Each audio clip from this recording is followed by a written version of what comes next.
Morning everybody, this is Mahashivratri day 13 and a little bit about my sadhana process. And first I'm going to talk about symmetry. And I think in yoga people use the word centered quite a lot, this word centered. And I'm going to use the word symmetry today because I think part of my experience with the Mahashivratri Sadhana has been, especially yesterday and today, that feeling of symmetry. So how I can describe it, for example, is I was sitting on the sofa last night quite a lot, different positions with my legs all kind of crossed up, my body crunched up a bit more. Got off the sofa, stood up.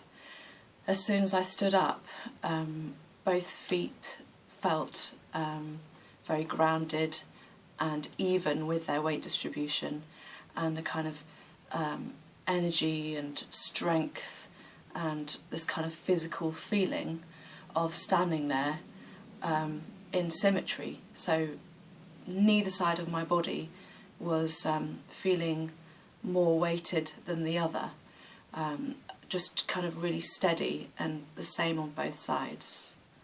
And I think that's similar to when people say centered. And I was thinking about that, so that's kind of a physical thing, but I think to feel that, it also comes from a feeling of your energy having a feeling of symmetry. So, you know, if you imagine a person that's a bit all over the place, they're not centred at all, maybe their thoughts are all over the place, maybe they're a bit anxious or just kind of not really with it, or I don't know, how I am if I don't do yoga, all over the place. So say you draw a line like this, your energy might be like this kind of flowing wobbly bubble that's kind of a bit everywhere and kind of a little bit here and more there, and just kind of, you know, it's a 3D thing, it's all over, but it's not smooth or even, or, you know, but when you have that feeling of symmetry, it's almost like your energy is the same on both sides, or the same everywhere. It's just kind of even and balanced. And I think there are machines, something that kind of can also map and look at your energy that's kind of coming out of you, or your aura, whatever you want to call it. So I was able to eat 100% raw again yesterday, and I had a lovely dinner again and a raw lunch as well. And this morning, early in the morning, I was able to eliminate all of the things that didn't serve me within my body, all the cooked food, all the stuff that was kind of stuck in there for much longer than I wanted to. So that's, I kind of sound a bit different, I feel a bit different today. I feel a little bit weaker, and I think because of that, that kind of, the raw food took 2 days to kind of do its work and help with cleansing basically and detoxing what was inside me. So yeah, my practice wasn't as strong, and I think it's because of that, just feeling a little bit weak. But that will go very quickly, and today I'll build up much stronger again. But yeah, I thought I might show you this because when you're not cleansed, and when whatever you eat is kind of more stuck inside you, it's kind of almost impossible to pull your tummy in. Not that that's something that one should be doing, but I literally couldn't pull in this part, you know, for 4 or 5 days. So today I thought I might show you what it looks like when one is more cleansed and more empty. So this is kind of normal tummy, and then if you breathe out all the way,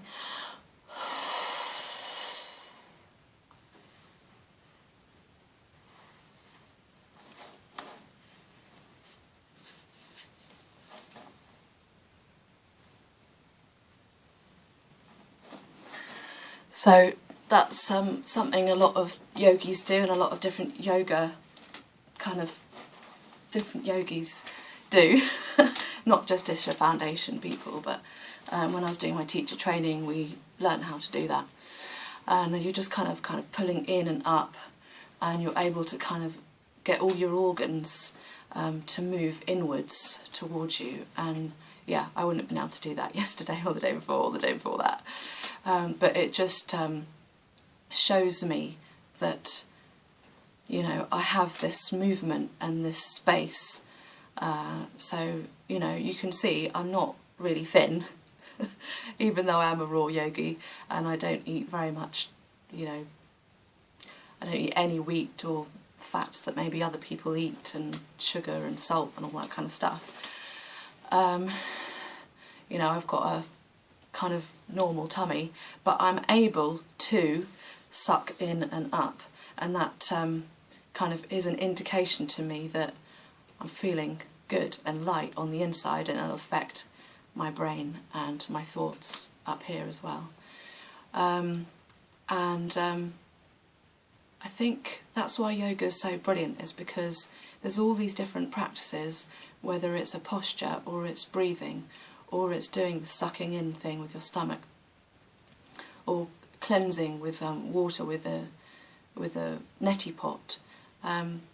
It's an everyday kind of, you don't have to analyse it, but it's very easy to notice when your body's feeling good, when it's kind of comme ci comme ça, and when it's feeling really rubbish. And what have you done the day before to make you feel rubbish, or to make you feel good? Or, you know, it just gives you that place, that level to come from.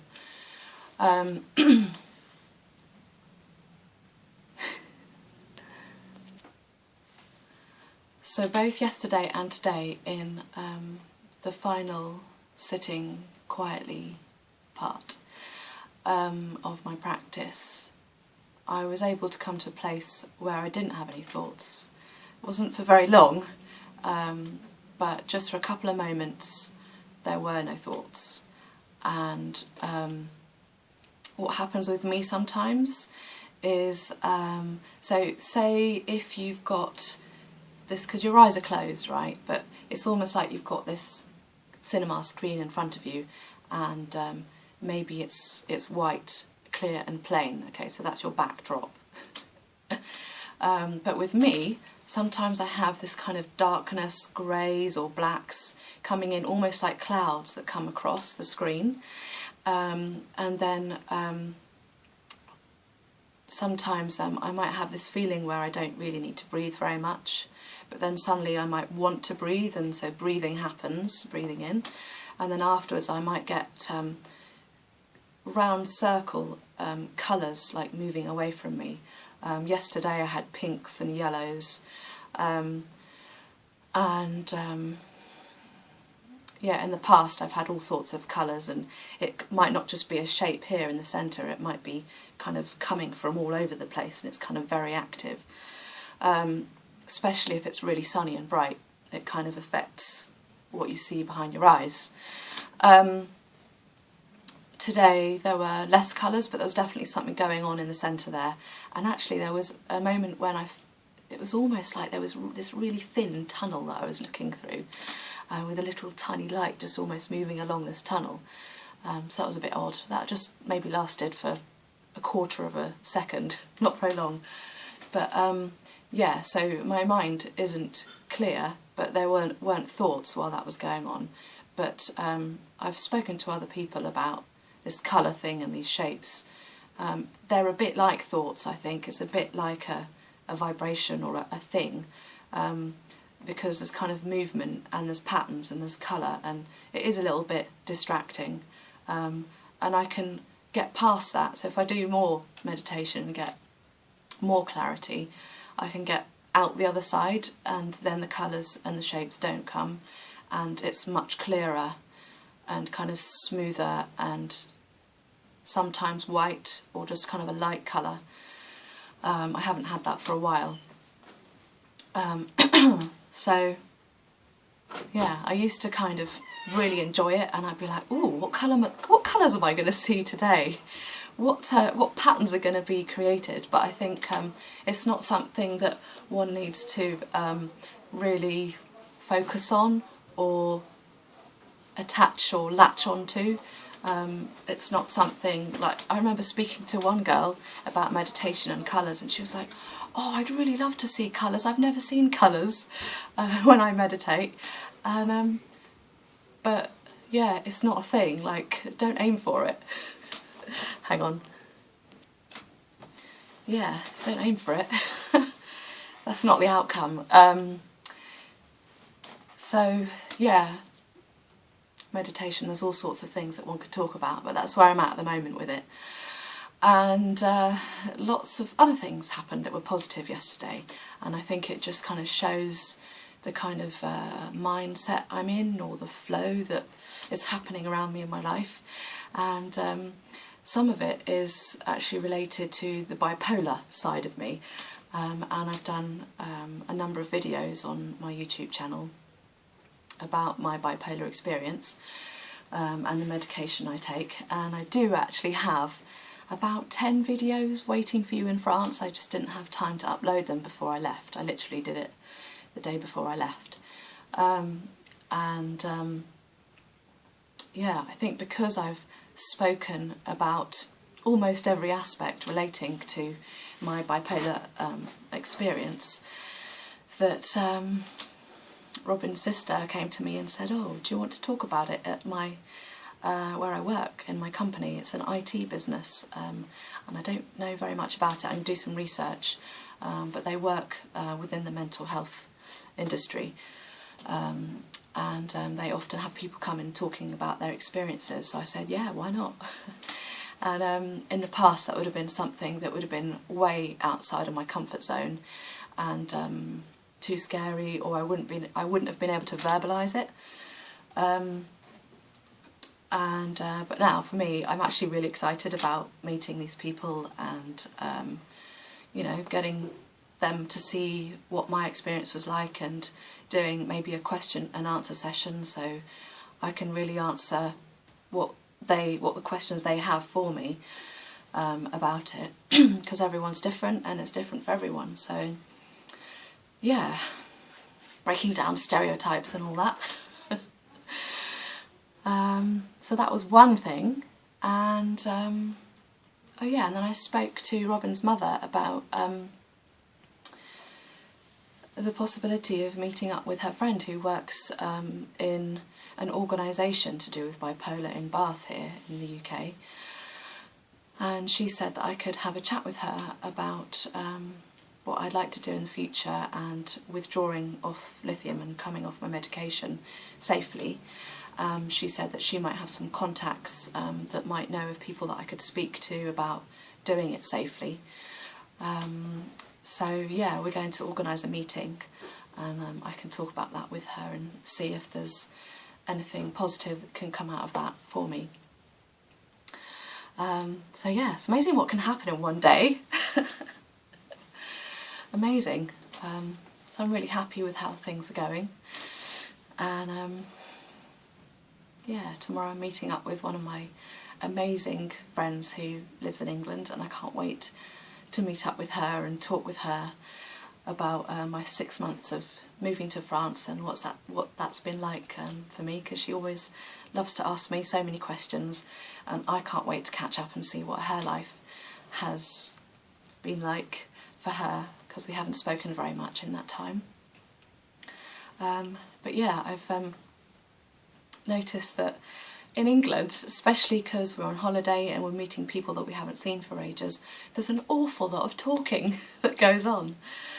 And I can spend more than 3/4 of my day in France just silently, not uttering words at all. And it is quite strange. There's such a difference between the two, and how there are just so many words that are said, and so many conversations, and so many sentences and phrases, and yeah, it's just I don't really know what to say about it. It's just such a contrast between being here and being in France. and all of those yogis that spend time in silence. And that is something that I would really like to try. I can't remember how many days they do it in the Isha Foundation one, but some of my Isha friends have said, "Oh, Jo, you should go and do it. You'd really get something out of it." And I don't know if they're saying that because maybe I talk too much in their presence, I don't know, or just because they've done it and they've got so much out of it, and I can see that it would be really beneficial and amazing just to not talk for 15 days or however long. And something that I read in a blog or saw in one of Satguru's videos was him talking about how everyone should have the opportunity or make themselves spend a week or even a weekend or 2 days when they're completely on their own and they're doing something just for them, and it's not relating to their family or their loved ones. It's literally just time on your own. And when I first heard that about a year ago, I was like, yes, that sounds like a great idea. I still adore my family and adore my friends and mostly adore my life. But just that time to sit and meditate, or just walk around, go wherever you want. There's absolutely nothing stopping you from doing whatever you feel like doing. And probably about 6 to 8 months ago, I was really feeling like, okay, I was doing a lot of yoga practice every day, sometimes up to 2 hours in the morning. But I would still feel like the meditation that I was doing, or the sitting that I was doing, it wasn't enough. I felt like I needed more, and I was craving more quiet time and more stillness and more just, not even for thought, you know, not for contemplation, just sitting. And I was craving that. I think that's slightly gone now, maybe because I'm in a different place with my practice.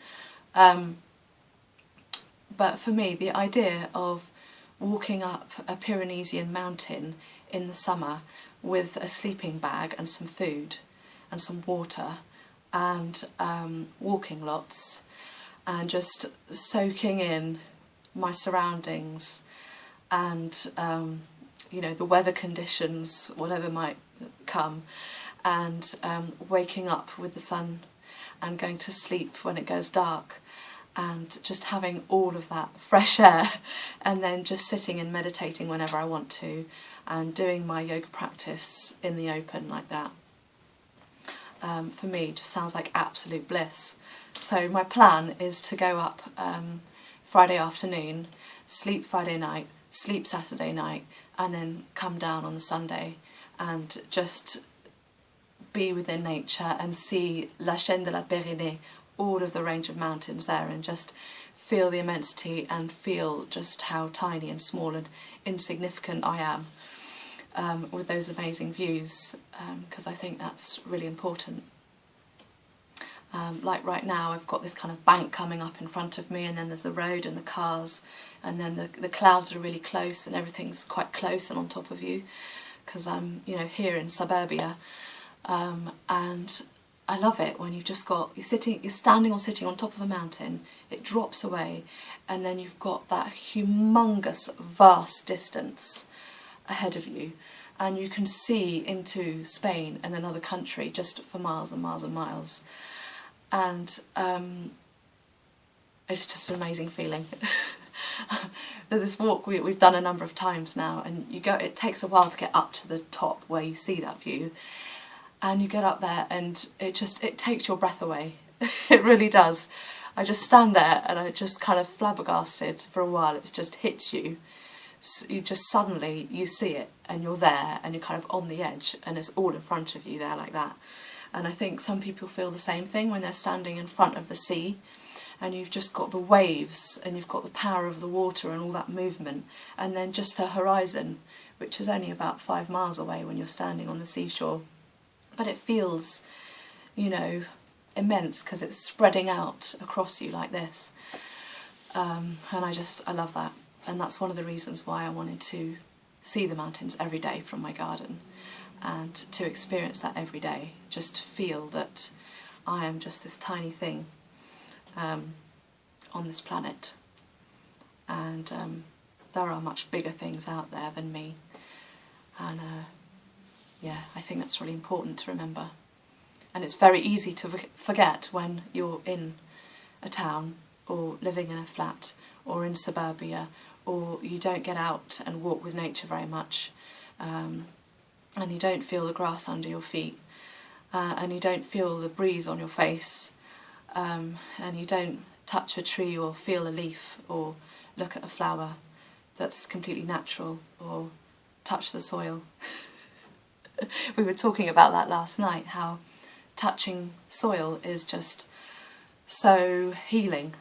And one of the things that I've read that they do at the Isha Rejuvenation Hospital is that if patients can, they're asked to go outside and literally be in the gardens and to tend the plants and to put your hands in the soil for about 10 minutes.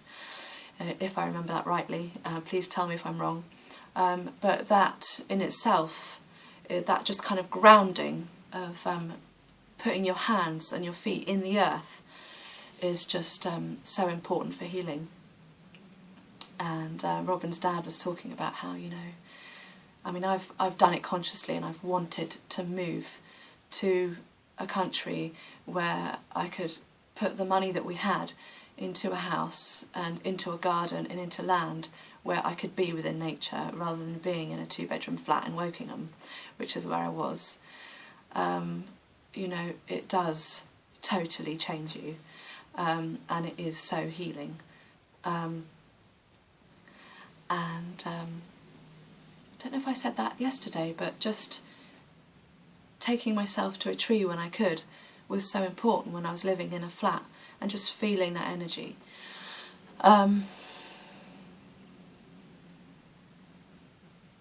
Yeah, so as well as being in nature, what I eat and how I eat, and the chant I do, whether it's something I actually chant outwardly that people can hear, or if I'm doing it in my head silently with my eyes closed before I eat, that's really important to me. It just kind of takes you from maybe preparing your food and or thinking about the food, or doing whatever activity you're doing if someone else is cooking, to sitting at the table and you're about to eat.